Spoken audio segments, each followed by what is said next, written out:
Patrick. Hey, man, how are you? Hey, what's going on, man? Not too much. You got some time? Yeah. I'm stuck in traffic.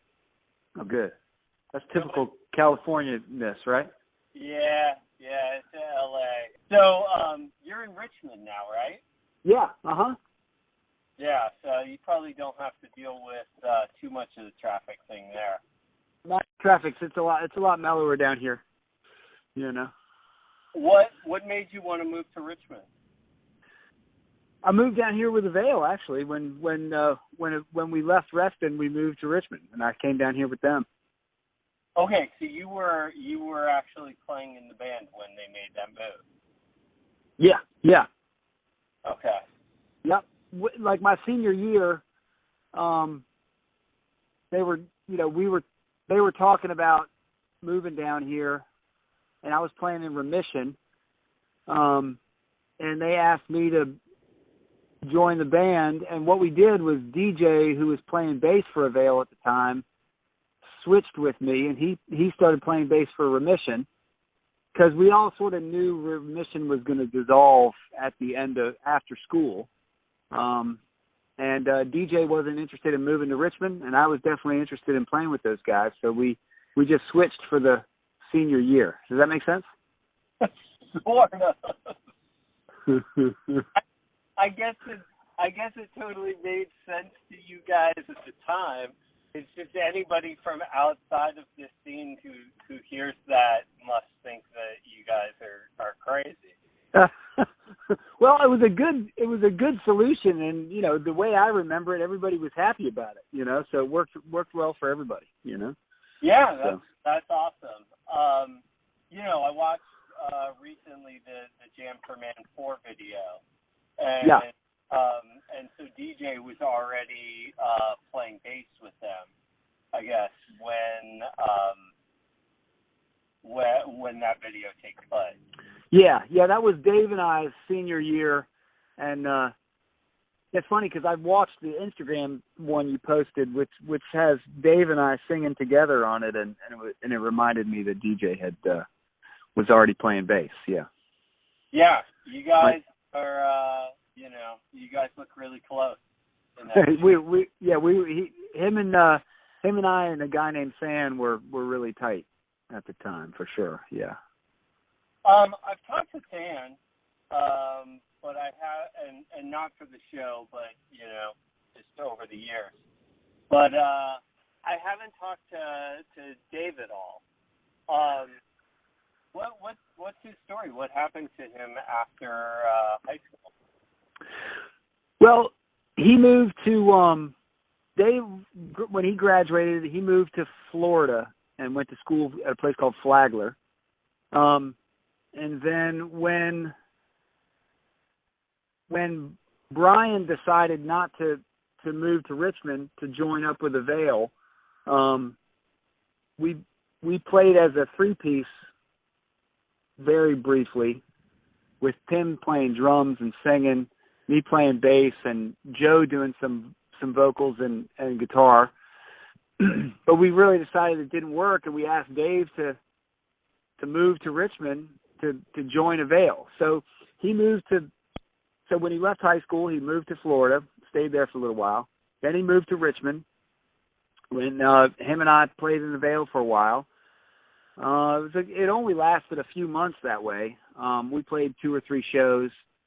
And then him and I both left Avail and Richmond, moved back to Northern Virginia, and we packed everything we owned into a small minivan, and we drove around the country for a little while. And we did some traveling, and then the last I saw Dave, I had moved back to Richmond, and he came to visit me, and he was doing some backpacking and things like that. And I've tried to get in touch with him over the years, but I haven't been able to get a hold of him. From what I can tell, he has, become a professor and had lived out in Arizona and done some things like that. But I haven't been in touch with him. I know he's written a book about like a nature book, and that's all I know. I haven't been able to get a hold of him. What did you guys do when you were kind of like traveling around? Where did you go? Well, we started in Reston, and we kind of went north, went up through the Catskills, and did some backpacking and stuff like that, and then traveled, across the top of the country, down through across Canada, down through Michigan, and we got as far as Colorado, and in Colorado we decided to divide, and he kept going, and I drove home. We just were traveling, enjoying it, trying to, I think I read Jack Kerouac's On the Road and decided that's what I was going to do. What did you learn from that experience? Man, I don't know. We had some fun, and it was tough, and it lasted about a month and a half, and I came home. I guess you learned that traveling by van can be pretty tough. I learned that I had a headache the whole time, and I was not getting, somehow missing some kind of nutrition, and I was miserable. And we didn't have a whole lot of fun, to be honest. It wasn't all we thought it was going to be. Well, anyway. that happens sometimes. Some travels and some trips aren't. The reality of them isn't as romantic as the idea of them. Right. So taking it way back, because it was when it comes to you and all the different like bands and things that you were a part of, I kind of want to get the chronology right. Did you grow up in Reston? Were you born and raised in Reston? No. Well, I was born in Buffalo, but we moved to Reston when I was 4. So for the most part, yes. And what part of Reston did you live in? I lived on, you know where Highs was? Yeah, sure, Soapstone. Soapstone, yeah. I lived in Hearthstone Court, which was right up the hill from Highs, and then like my junior year, we moved to Lake Ann, and I lived in Waterview Cluster, which is right off of Lake Ann. That's where my parents still live today. And so what was like your crew of kids that you hung out with back in those places? Yeah. So mostly, we hung out at South Lakes Village Center a lot. We just rode skateboards, and that turned into playing some music, and we just, that's what we did. Kind of found punk rock and abandoned organized sports, and started playing music and riding skateboards. How did you kind of discover music? Yeah. So, there was a kid named Kip who had a skateboard ramp in his backyard, and he had an older brother, and I borrowed a Black Flag, My War, and Dead Kennedy's Holiday in Cambodia police truck 45. I borrowed those, and I really liked them, and that's kind of where the interest in punk rock started.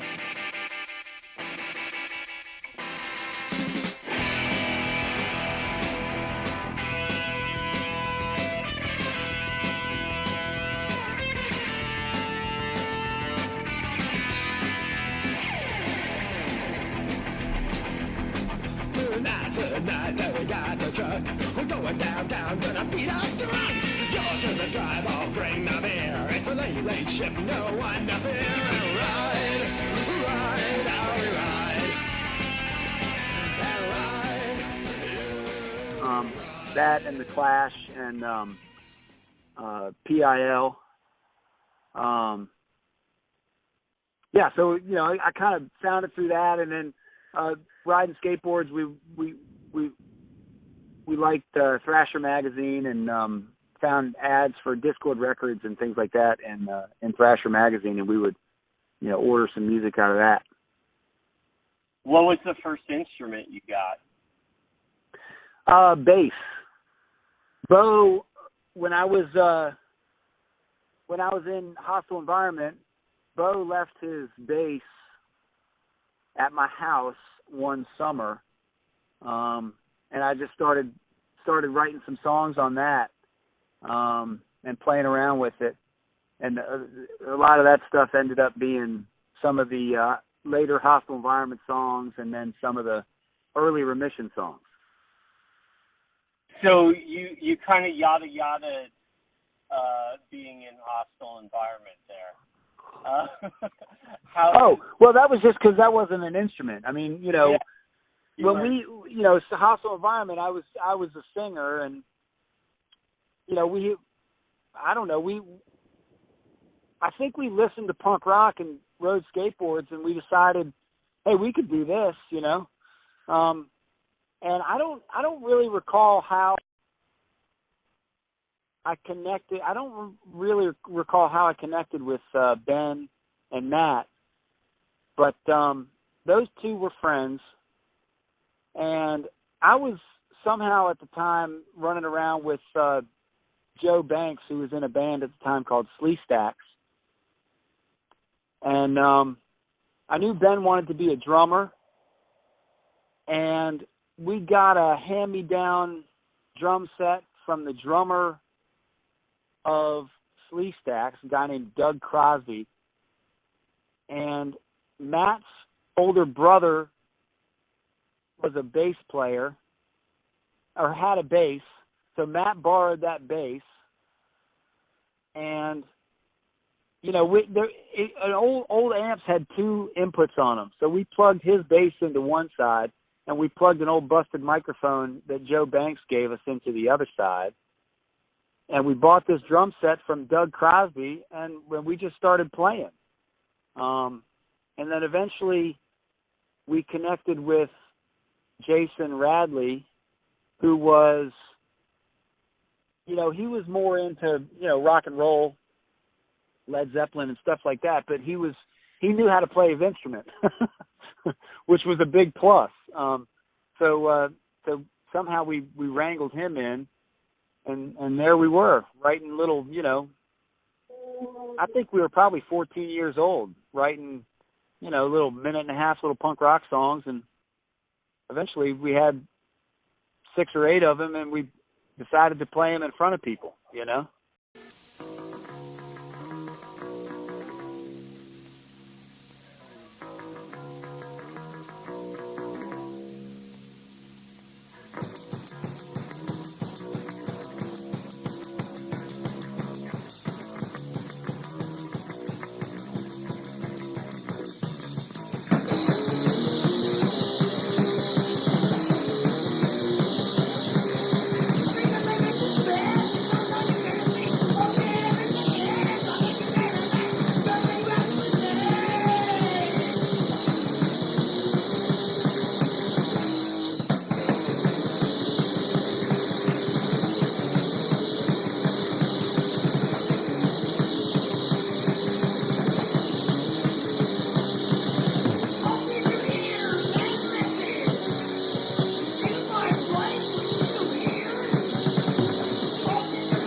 Had you seen other Reston bands performing? Like, had you seen Slee Stacks and Pudwhack play? No, I never saw Pudwhack play. I'd heard about them, and ironically, when I was in 8th grade, I would be sitting in art class, and this crazy-looking punk dude would walk by the window every day. And I was like, man, who is that guy? And it turned out somebody told me that it was Andy Bunn, and I think he was in that band Pudwack.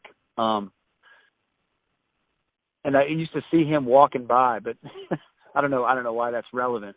But no, I never saw those bands.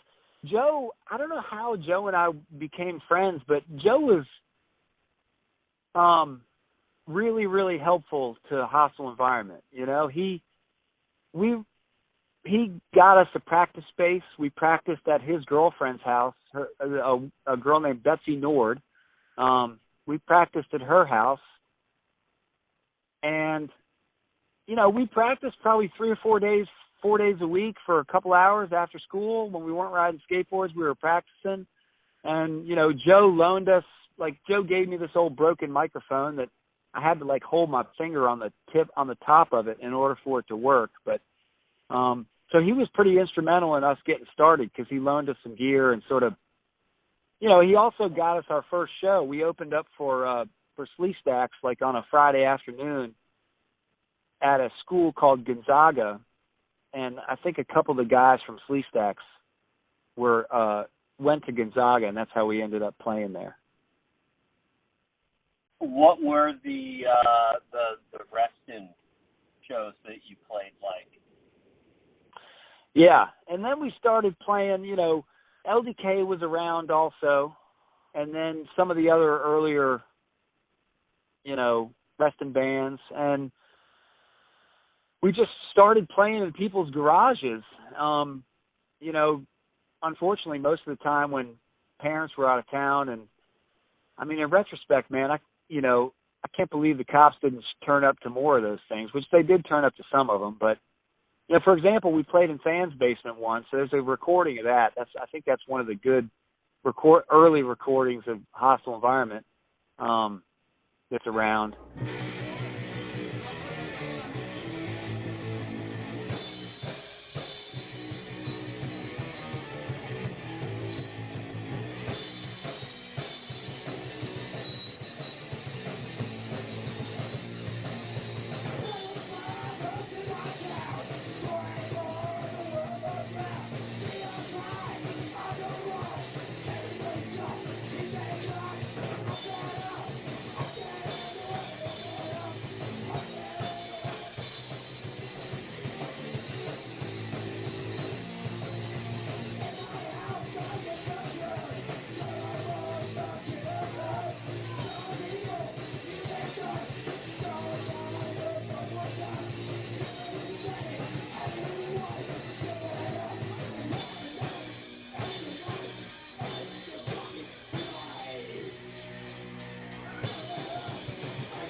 That was a fun show. That was in Fan's basement, and we played a bunch of shows in people's basements, you know, when parents were out of town. And then actually there was a couple of twins named Hallie and Whitney, and their parents were nice enough to have us actually play in their garage when they were home. And those were some great shows, you know. Psychotic Symptoms, I think, played a couple of those, and maybe Avail and LDK. And I think maybe FSA or one of the early North Side bands played at that one too with Dave Stone. What do you remember from those times, like those shows? What do you remember the feeling being like? Yeah, I mean, it was pretty special, you know. It was pretty unique stuff, I think, in retrospect. I mean, I don't know that we knew it at the time, how kind of special and unique it was, but I just remember enjoying it, having a good time, and there was I suppose there was also a little bit of fear of getting in trouble from the cops showing up and stuff like that, you know. But yeah, but I'm sure you were already dealing with that, like skating all over the place anyway. Yeah, and, yeah. I suppose conflicts with cops in Reston weren't very rare, you know. Right. South Lake Village Center, they didn't like us hanging around there either, so they gave us a hard time about that too.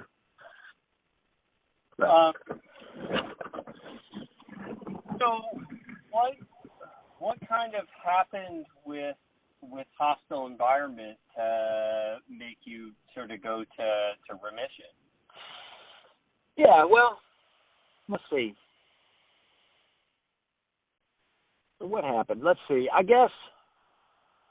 I think we started, Matt moved away and Bo Butler started playing bass, who eventually was, a big part of Avail. And I think my lyrics were moving more towards like straight edge kind of stuff, and my attitude was leaning that way. And I think Ben and Jason were leaning in other directions. And I think it just sort of, I think we grew apart. How about that? Does that make sense? Yeah, except for that, Jason was part of Remission, right? Yeah, that's true. He was.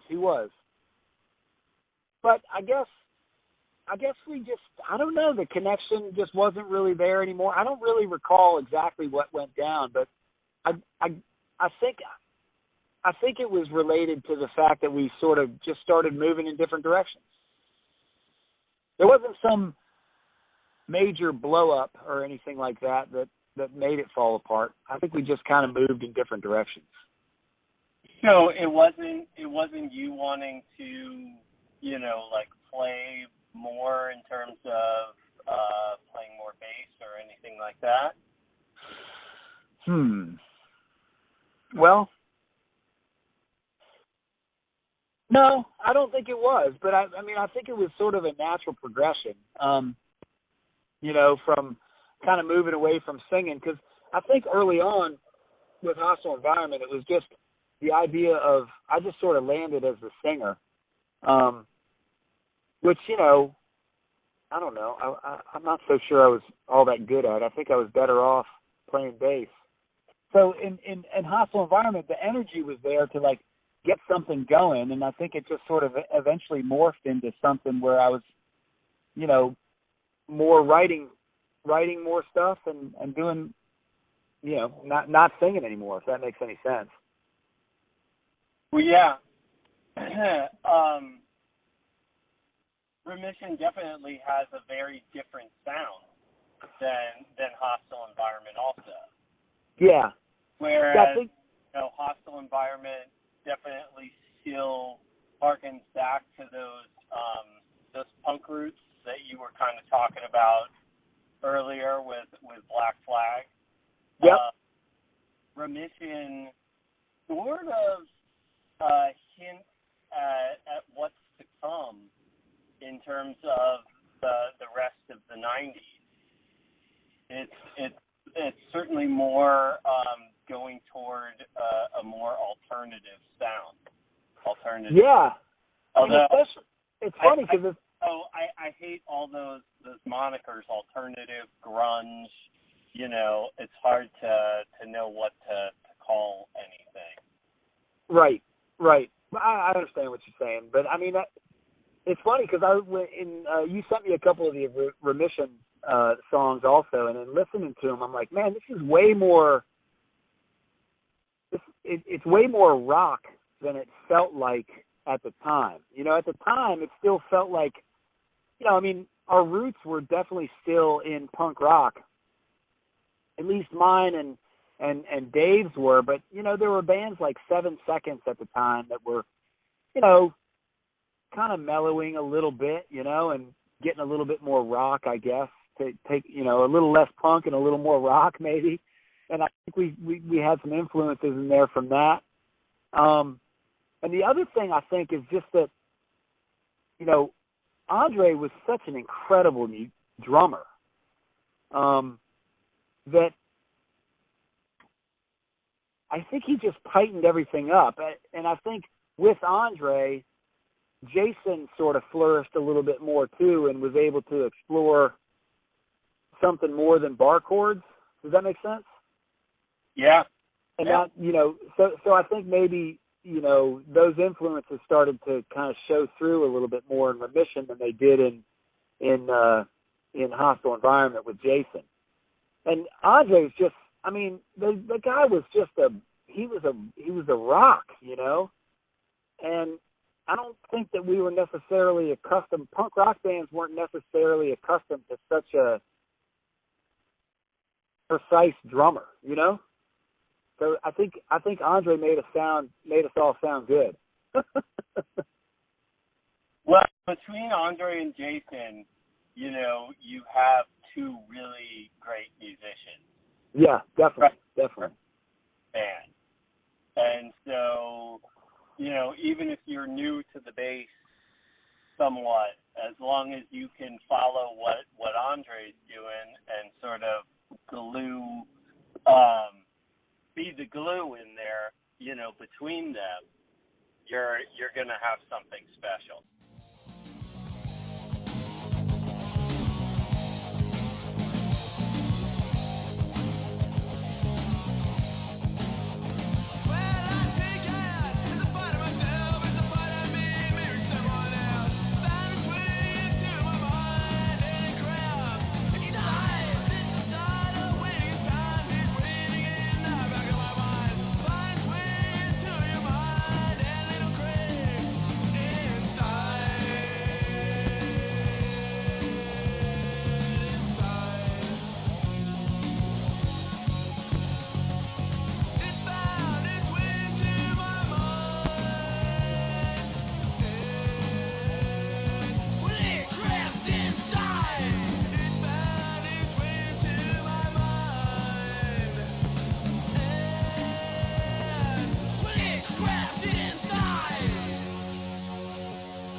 Yeah, I don't even know. I don't know how we quite connected with Andre even.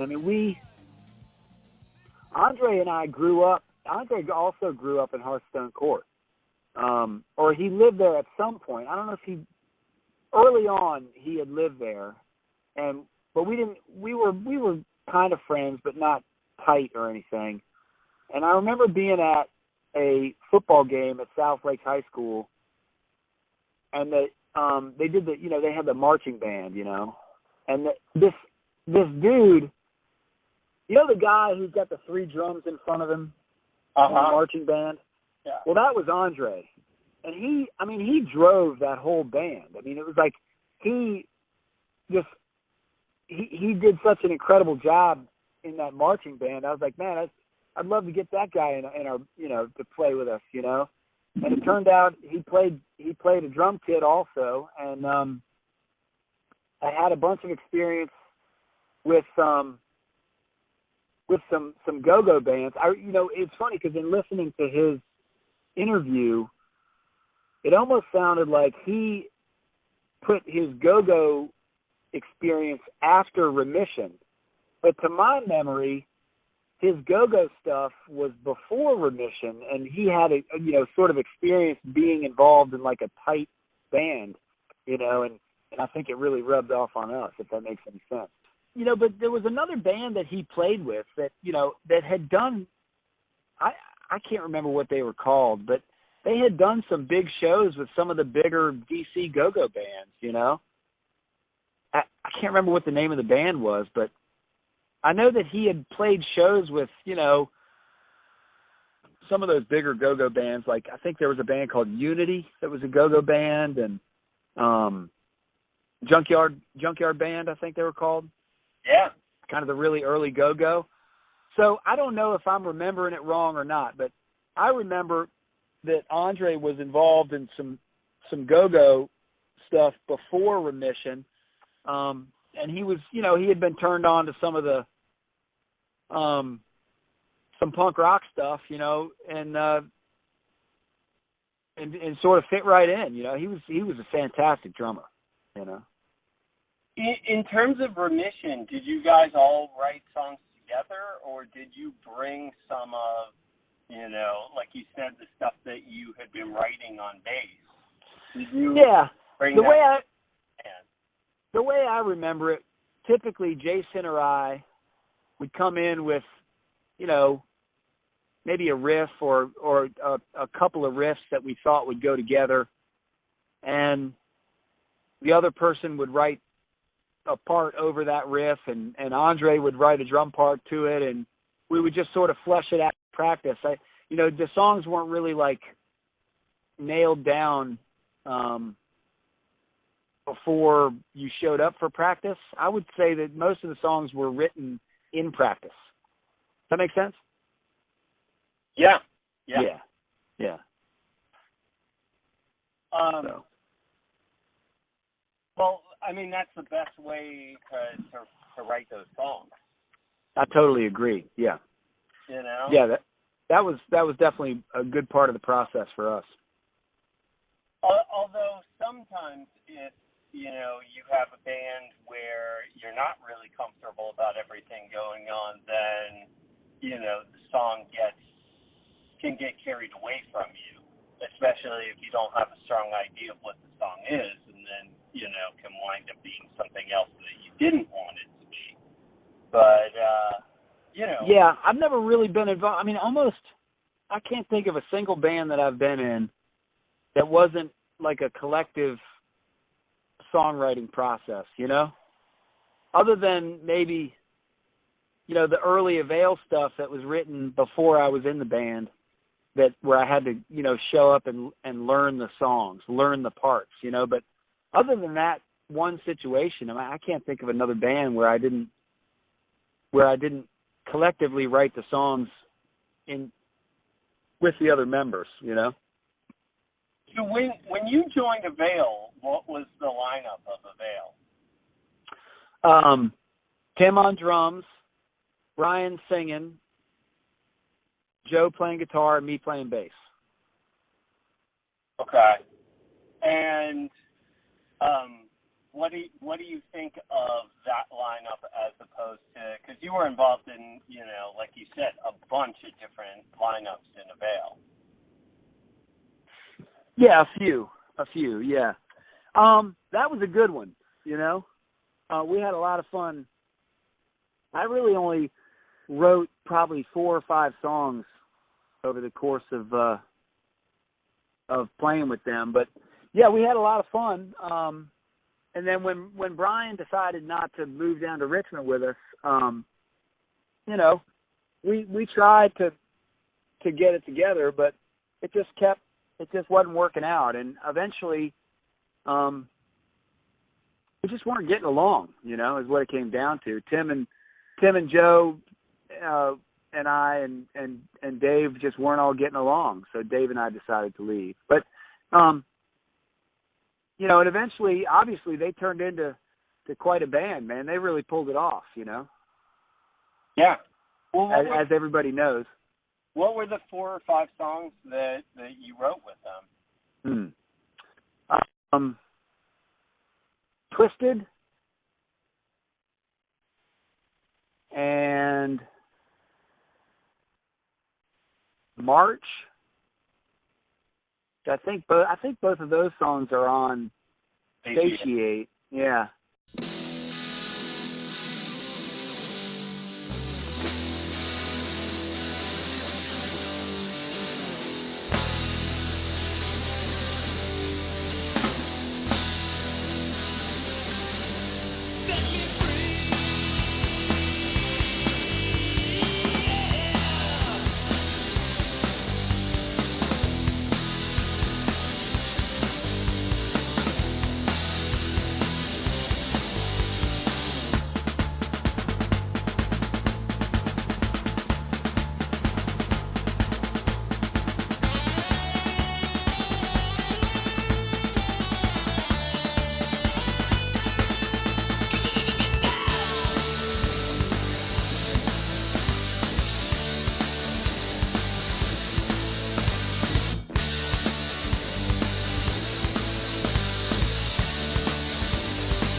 how did you feel? Were you involved with like actually putting Satiate out?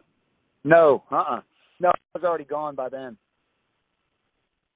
So what did you think when you heard that stuff? Oh man, I was totally impressed, but not surprised. You know, when I moved, and then I moved to Chicago eventually, and I saw on a flyer that Avail was playing at this place called the Fireside Bowl, and I hadn't really been in touch with those guys in a long time, so I just went to the show. I mean, their shows were freaking amazing, man. I mean, this place there was 500 kids in there, and I think it was 120 degrees in there. There was like sweat dripping off the ceiling, you know. I mean, it was insane, you know.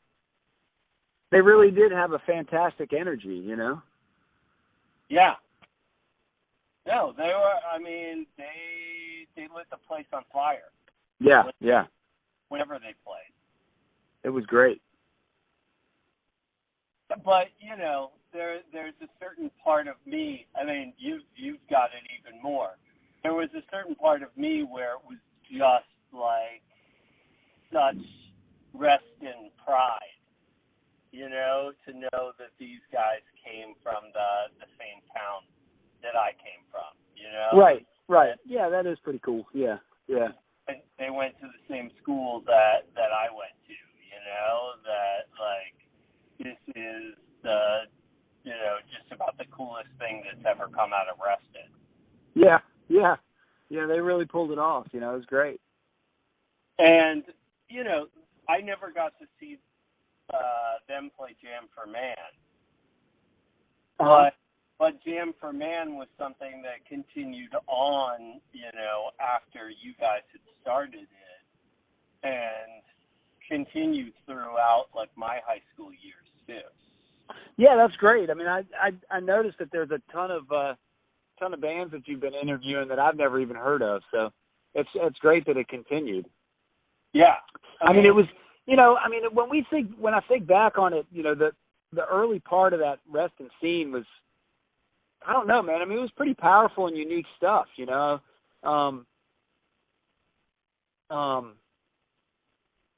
Yeah, I mean, I don't know. It was a lot of fun, and it was a very diverse set of bands too. I mean, we weren't all just playing, you know, hardcore punk. I mean, there was definitely, you know, Psychotic Symptoms had a metal tinge to them, and you know, LDK had that sort of California Adolescence and RKL thing going, and I'm not exactly sure what. I think Remission was a little bit more, you know, in the DC, you know, the later DC bands realm, but we were all totally different, but we all played together and enjoyed that, you know? Well, everybody always attributes, you know, sort of everything that came after in terms of Reston hardcore to Hostile Environment and LDK. Yeah, yeah. Yeah. Particularly people say that, you know, every party that you went to in Reston at that time had either Hostile Environment or LDK playing or both. Yeah, that makes sense. I mean, we did play a good bit of those shows, you know, from our generation. I mean, there were a couple bands before us, but we didn't really have a connection to those bands. A little bit maybe with there was a band called Foundation. I don't know if you're familiar with those guys, but they were kind of like from that Pudwhack and Jesus Freak days. Some of those guys were, and they ended up being in another band after Foundation. Some of those guys were in a band called Repercussion that played at some of those Jam for Man shows. Right. So Mike Davis and Davis White. Yeah.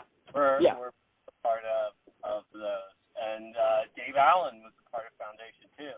Right. And another guy, I don't think Dave wasn't in, and those guys formed another band later on called Branch Manager that Ron Winters. And, huh? Ron Winters. Yeah, Ron and Dave were in that band. those guys were awesome, man. I saw them in Chicago a few times, and they stayed at my house when they used to come through town when I lived in Chicago. I kept in touch with Ron for a little while, but we've lost touch since. But yeah, they were a great band too. They were on Discord Records at one point too. Yeah, and play Jam for Man, I believe. Oh, Branch Manager did? Yeah. Oh, cool. Okay. Somebody said that they played on a bill with Branch Manager at a Jam for Man. I believe it. And it might have been one that I played too, and I'm just not remembering it right. You know, it all gets jumbled together. Well, the other cool thing about the early scene was just that, you know, it was so innocent. I mean, we didn't have there was no desire to get big, you know, we just were doing it, you know, and I mean, I don't know, I love that part of it, that there was, we were just doing it because we loved doing it, you know? Yeah. Although, you know, it's cool that those bands did get a chance to get heard outside of Reston too. Yeah, sure. You know, and in some respects, it's a shame that, you know, a band like Remission, let's say, I almost missed its calling, being like a little early. Oh, you think? To some extent. Okay. I think Remission could have rode, you know, the wave later on of alternative rock, and yeah, you know, and put out a few more albums. Yeah, I don't know. We were kids though. We were just having fun, you know. I mean, if you think about it, really, like when Hostile Environment started, I think I was probably 14 years old, you know?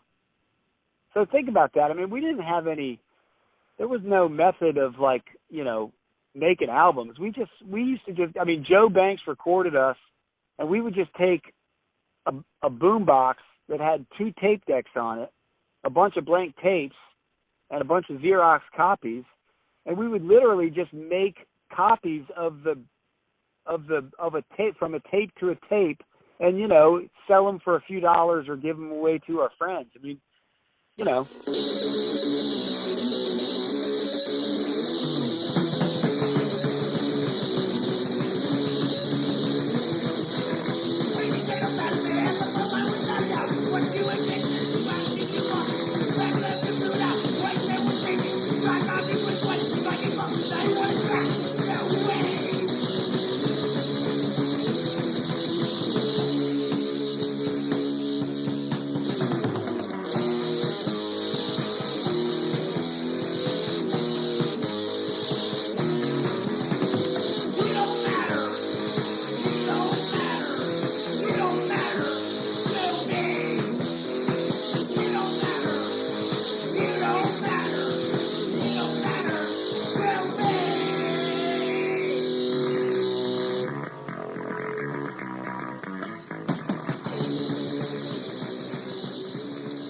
That's punk rock.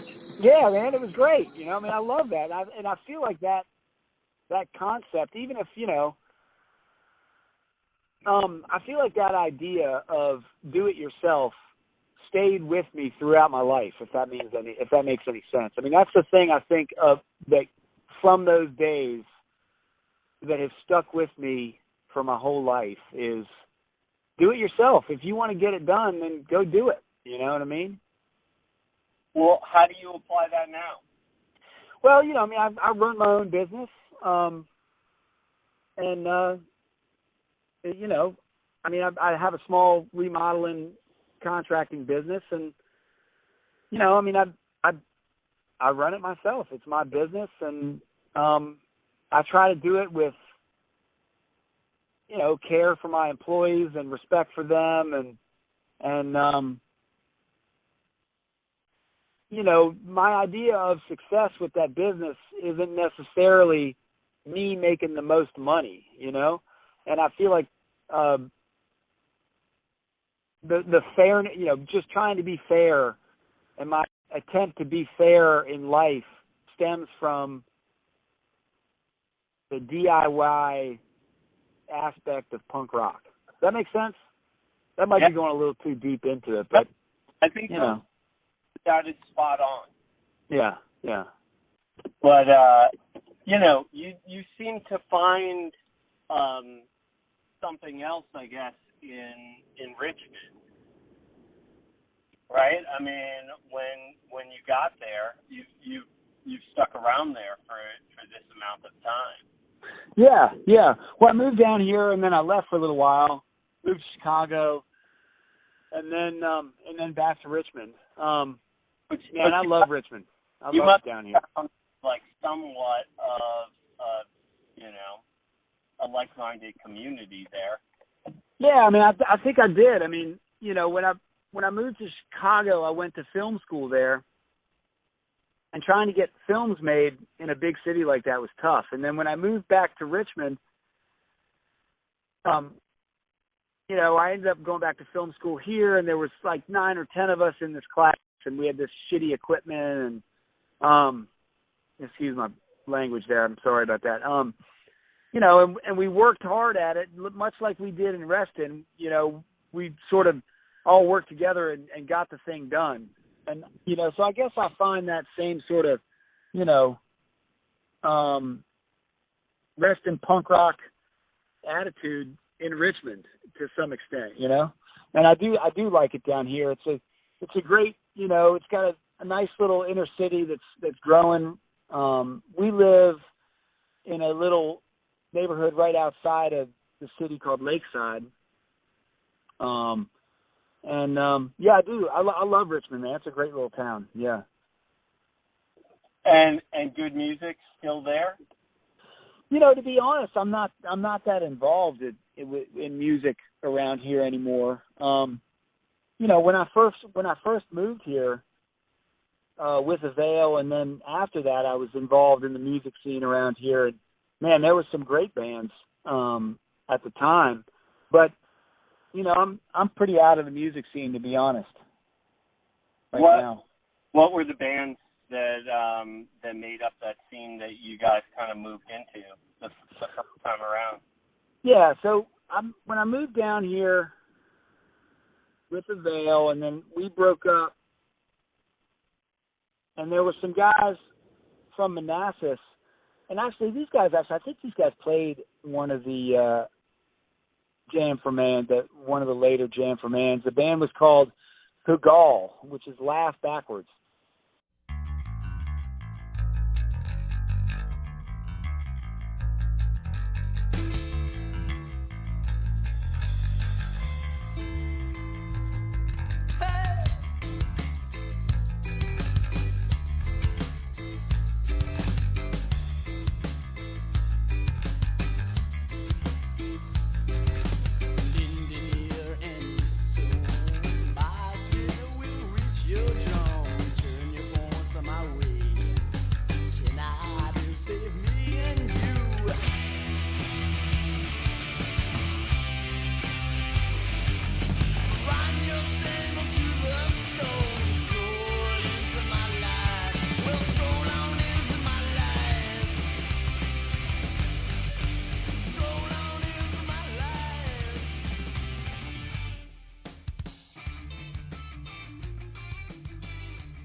And they were from Manassas.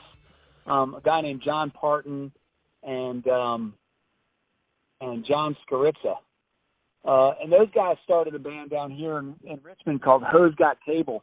And they were my roommates, and they were a great band down here.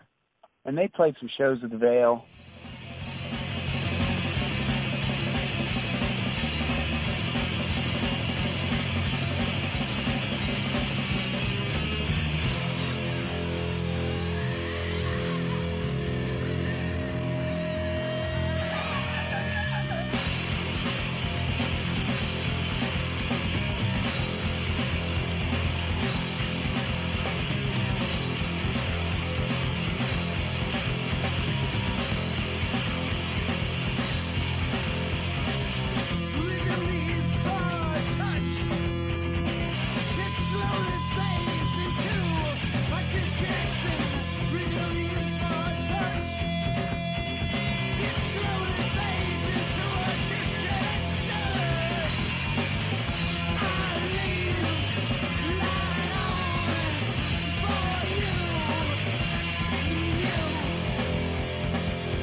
and who else? Keepone. Man, it's been a while. Keepone? Keepone, yeah. You ever heard of them? No. What was Keepone? Keepone was actually the guy who plays drums for Avail now, or at the end of Avail. His name is Ed Trask, and he played drums in Keepone with a guy named Michael Bishop, who was in a band from Richmond called Guar. I don't know if you've ever heard of that band. You probably have. Of course. Yeah, and so Michael had a little side project called Keepone, and Ed was the drummer. They were a great band. And Hose Got Cable played a bunch of shows with them. And man, there was some great band. Huh? Do you guys cross over with Guar at all? Hose Got Cable opened up for them once, or a couple of times. But opening up for Guar was kind of difficult because Guar fans just want to see Guar. They don't care about who's opening up, you know what I mean? They just want to get blood squirted on them, fake blood. I was going to say it's better to open up than follow. Yeah, no, you definitely couldn't follow them. The place was trashed when they were done. But there was some other bands like Breadwinner. Richmond had an interesting, like, instrumental kind of math rock thing going. And there was a great band called Breadwinner, the Alternatives. I don't know, tons of bands. When you went to Chicago, see, I've never heard this about you as a filmmaker. I didn't realize that was, something that you were interested in. Yeah, when I wrote. I believe it or not, I have a degree in filmmaking and creative writing, but I never really did anything with it. So, but I moved to Chicago and went to film school there. Played a little bit of music, nothing you would have ever heard of, and then ended up coming back down here to Richmond, and I got a degree from VCU in filmmaking and creative writing, and built some movie sets and stuff like that, and that led to remodeling. Did you make any short films? I made a couple little films, but I never, nobody ever really saw them. I made one called Dishwasher, and then one called Blaze, and one more. I can't remember what we called that one, but nothing ever came of any of it. I could never make that connection between, I don't know, money and art, if that makes any sense. No, it makes a lot of sense. I sometimes feel the same way. Sort of lost interest in making art when I had to try to maybe connect the money to it, Right. No, I know exactly. I think we're like-minded in that respect. I also have a degree in creative writing and a minor in film studies. Oh, okay. That's part of how I wound up out here in Los Angeles. Oh, okay. And that may sound like a cop-out. I don't mean it to be a cop-out. It's just, sometimes your interests just change, Well, some of one of the funny aspects of that is, like, you were doing that at a time that was probably right before there were as many outlets as there were later on, Yes, you're right. A huge outlet for filmmakers, Vimeo, I mean, all these places now that you can get your films to, and there also weren't as many festivals, for films as there are today. That's true. I was in, my senior year in college. We were just starting to shoot stuff on video and have it look decent, and that was kind of a new thing at the time. We were able to shoot on video, which, made it cheap for sure, which, was nice because shooting on film was expensive. Well, I'm surprised that you didn't get involved with making, music videos and things for your friends' bands, considering your background in music and in film. Uh-huh. Yeah, I don't know. The film sort of came after the music. Right. But film is always, highly influenced by music also. Yeah. Most of my filmmaking stuff was more connected to short story writing and things like that. So I was more interested in telling stories, I think, with movies than connecting it with songs, if that makes any sense. You should throw those up on YouTube now. Oh man, I'd have to figure out how to transfer them from whatever old. Yeah, maybe I'll do that one day. I've got some old HD, those little mini HD tapes that they used to make. Yeah. I don't know if they still make those cameras anymore, but that's what my films are on. I'd have to try to dig them up. I've never, it's been interesting listening to the podcast that you've put out, because if I regret anything, it's being such a poor documenter of things that I've done, because I don't have, I had to get some HE music, some hostile environment music, and some of those things from you. I don't have any documents of any of that art that I ever made, because I've just been a poor collector. I've never been a good collector. I just want to make the stuff, and then, and then I don't keep it around, if that makes any sense. I don't know why I've done that. If I could go back and do anything different, I would have, kept and documented some of that stuff better than I did. If you're going to put all that effort into it, enjoy the final product too. And I love going back and listening to my own music. I know that it's really severely uncool to say. No, it's funny. When you sent me that Remission stuff, I listened to it a couple of times, and a couple of those songs stuck in my head for a couple of weeks after that. And it was really funny how quickly the lyrics just came right back to me, and they were connected with some cool memories, and the songs, we wrote a couple of catchy songs. Some of those songs are pretty good, Yeah. You involved with writing any of the lyrics? No, Dave wrote all the lyrics. I just knew them, from listening to it, But unfortunately, I was involved in writing some of the lyrics for Hostile Environment that were really.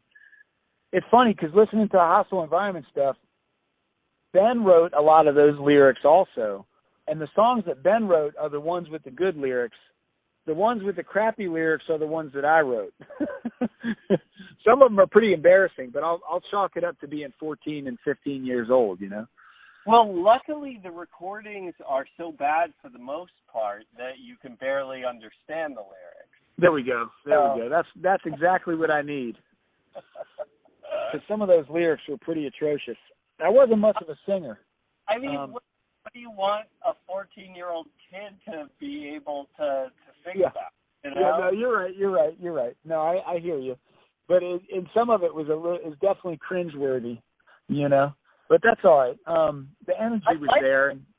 I think that there are a couple of really good Hostile Environment songs, and I like the Hostile Environment theme song.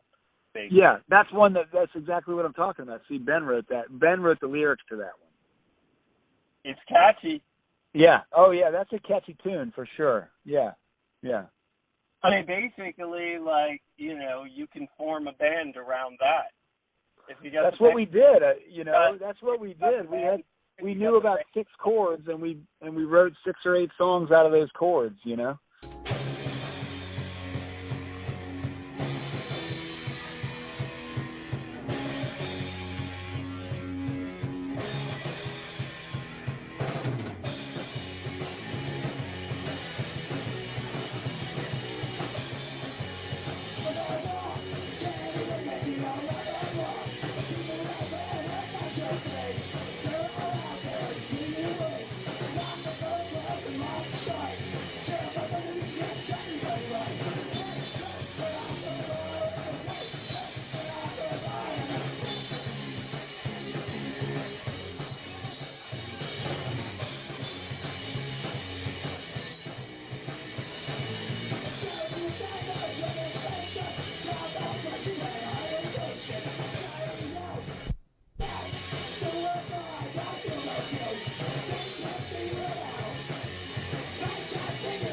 I mean, you had a plan. Yeah. Or not, but you guys had a thing, and it was able to evolve from that.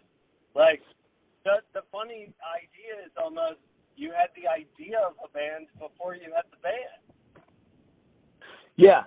Well, we just knew we wanted to do that. I mean, we would listen to those early like Teen Idols and early DC punk rock bands, and it's like, I think we could do that. Let's give it a shot, So we just started doing it, And I'm glad we did. It was a lot of fun. We had a lot of fun. What's the Remission song that sticks in your head most? Listening back. Oh man, I don't even know what the name of it is. Lyrics are like, "Please forgive me" or something like that. I think it's called "Watch Me Now." Yeah. Yeah. I think that's the one that stuck in my head the most.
That I think is somewhat like the Remission, like, that's the Remission hit song.